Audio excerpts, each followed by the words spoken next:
Hello അസ്സലാമു അലൈക്കും. അപ്പോൾ ഗൈസ് എന്തൊക്കെയാണ് വിശേഷം? സുഖമാണെന്ന് വിചാരിക്കുന്നു. അപ്പോൾ ഗൈസ് ഞാൻ ഇന്ന് സോയാബീൻ പൊരിക്കാൻ പോവുകയാണ് കേട്ടോ. സോയാബീൻ എന്ന് വെച്ചാൽ പൊരിച്ച് നല്ല ചില്ലി പോലെ എടുക്കുമെന്നല്ല കേട്ടോ, ജസ്റ്റ് ഒന്ന് ഫ്രൈ ആക്കി എടുക്കുക, അത്രയേ ഉള്ളൂ. കാരണം ഒന്ന് കുട്ടികൾക്ക് ഉച്ചയ്ക്ക് ഉണ്ടാക്കിയ കറികളൊക്കെ കഴിഞ്ഞു കേട്ടോ, അപ്പോൾ കുറച്ച് കറി മാത്രമുണ്ട്, രണ്ടാമതൊന്നുമില്ല. പിന്നെ ഉപ്പേരിയൊക്കെ ഉണ്ടാക്കുന്ന പറഞ്ഞാൽ അവർക്ക് അതിനോടൊന്നും അത്ര താല്പര്യം കേട്ടോ. അപ്പോൾ സോയാബീനൊക്കെ പൊരിച്ചിട്ട് അവർ കുറച്ച് ചോറൊക്കെ കഴിക്കും. സോയാബീൻ അവർക്ക് നല്ല ഇഷ്ടമാണ്. സോയാബീൻ, കിഴങ്ങ് അങ്ങനെയൊക്കെ പൊരിച്ച് കൊടുത്താൽ നല്ല ഇഷ്ടമാണ് കേട്ടോ. അപ്പം ഞാൻ വിചാരിച്ചു ശരി കുറച്ച് സോയാബീൻ പൊരിച്ചിട്ടൊന്ന് ചോറ് കൊടുക്കാമെന്ന്. അതിന് വേണ്ടിയിട്ട് ഒരു ചീനച്ചട്ടി അടുപ്പത്ത് വെച്ച്, ഇരുമ്പിൻ്റെ ചട്ടിയാണ് കേട്ടോ. പിന്നെ അതിൽ നല്ലെണ്ണയാണ് ഞാൻ ഒഴിച്ചിരിക്കുന്നത്. നല്ലെണ്ണ ഞങ്ങൾക്ക് നല്ലെണ്ണ നല്ല ഇഷ്ടമാണ് കേട്ടോ, അതിൻ്റെ മണം. അതുകൊണ്ട് ഉപയോഗിച്ചിരിക്കുന്നത് നല്ലെണ്ണയാണേ. അപ്പോൾ ഗൈസ് എന്താ ഇനി അതിൽ സോയാബീൻ എണ്ണയൊന്ന് ചൂടായതിന് ശേഷം ആ സോയാബീൻ ഇടണം. ഇത് സോയാബീൻ ഇട്ടു. ഇതിൽ വന്നിട്ട് മുളക് പൊടി, മഞ്ഞൾപ്പൊടി, ഉപ്പ്, ഗരം മസാല, ഇഞ്ചി വെളുത്തുള്ളി പേസ്റ്റ്, ഇത്രയേ ഉള്ളൂ കേട്ടോ. ഇതൊന്ന് ജസ്റ്റ് ഒന്ന് ഫ്രൈ ആയി കിട്ടിയാൽ മതി കേട്ടോ. ഇത് ഫസ്റ്റ് ടൈം നമ്മൾ വേവിച്ചെടുത്തതാണ് സോയാബീൻ, അതുകൊണ്ട് ജസ്റ്റ് ചെറുതായിട്ടൊന്ന് വെന്ത് ഫ്രൈ ആയി കിട്ടിയാൽ മതി. ആ എണ്ണയിൽ കടന്നിട്ടൊന്ന് ഫ്രൈ ആകുമ്പോൾ അതിൻ്റെ ഒരു ടേസ്റ്റ് ഒന്ന് വേറെ ആണല്ലോ.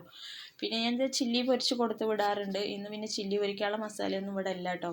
അപ്പം നമ്മളെ കയ്യിലുള്ള മസാല കൊടുത്തിട്ടൊന്ന് ഫ്രൈ ആക്കി കൊടുക്കുക, അത്രയേ ഉള്ളൂ. അപ്പോൾ ഇത് കുറച്ച് ചെറുതായിട്ട് ഇങ്ങനെ ഫ്രൈ ആയിക്കൊണ്ട് വരുന്നുണ്ട് കേട്ടോ ഗൈസ്. പിന്നെ ഗൈസ് എൻ്റെ ചാനൽ കാണുന്നവരൊക്കെ ഒന്ന് ലൈക്ക് ചെയ്യണം കേട്ടോ.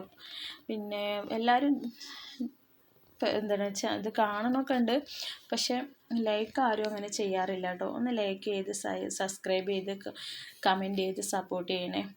എന്തായാലും കാണുന്നുണ്ടെങ്കിൽ അപ്പോൾ ഒന്ന് വെറുതെ ഒന്ന് ലൈക്ക് ചെയ്ത് കഴിഞ്ഞാൽ കഴിഞ്ഞില്ലേ, അത്രയല്ലേ ഉള്ളൂ.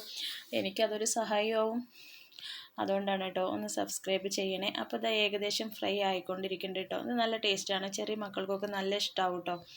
അവർക്ക് കുറച്ച് രസം വെച്ച് ഒന്ന് ഇത് ഫ്രൈ ആക്കി കൊടുത്തിട്ടുണ്ടെങ്കിൽ അവർ നന്നായിട്ട് ഭക്ഷണം കഴിച്ചോളും. സ്കൂളിൽ കൊടുത്തു വിടാനും നല്ല സൗകര്യമാണ് കേട്ടോ. അപ്പോൾ ഗൈസിൻ്റെ ഫ്രൈ എന്താണ് പിന്നെ സോയാബീൻ ഫ്രൈ എങ്ങനെ ഉണ്ടെന്നൊന്ന് കമൻറ്റ് ചെയ്യണേ. ഇത് മസാല ഉണ്ടാക്കാം കേട്ടോ. അതുണ്ടാക്കിയാലും നന്നായി ഉണ്ടാവും. ചപ്പാത്തിക്കും പിന്നെ ചപ്പാത്തി, പത്തിരി അങ്ങനെയുള്ളതിനൊക്കെ നന്നായിട്ടുണ്ടാവും. കറിയായിട്ട് ചെറുതായിട്ട് മസാല ആക്കിയിട്ട് ഉണ്ടാക്കിയിട്ടുണ്ടെങ്കിൽ. ഇപ്പം ഞാനിതൊന്ന് ഫ്രൈ ആക്കാമെന്നാണ്, പെട്ടെന്ന് കഴിയുകയും ചെയ്യും. രാത്രി ആയതുകൊണ്ട് കുറേ ടൈം എടുത്തിട്ടുള്ള പണി എടുക്കാനൊന്നും എനിക്ക് അത്ര ഇഷ്ടമല്ല.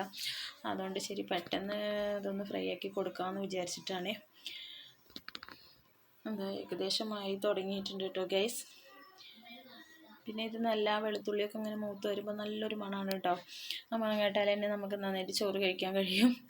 അപ്പോൾ ഗൈസ് ഏകദേശമൊക്കെ ആയി കേട്ടോ. ഇഷ്ടമായാൽ ലൈക്ക് ചെയ്യുക, ഇഷ്ടമായാൽ നല്ല ലൈക്ക് ചെയ്യണം, ഷെയർ ചെയ്യണം, സബ്സ്ക്രൈബ് ചെയ്യണം, കമൻറ്റ് ചെയ്യണം പ്ലീസ്. ഇത്രയൊക്കെ തന്നെയുള്ളൂ. അടുത്ത വീഡിയോ ആയിട്ട് വരുന്നവരെ ബൈ.